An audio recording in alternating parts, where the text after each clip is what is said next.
How to fix unable to install apps in iPhone 12. So let's start the video. First of all, swipe down to your control center and here you can turn on or off your airplane mode 2 to 3 times. After turn on or off your airplane mode 2 to 3 times, then check your internet connection works properly or not.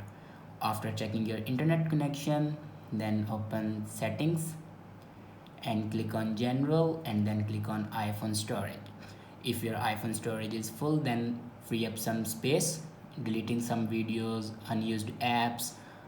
After that, then go back and scroll down and click on screen time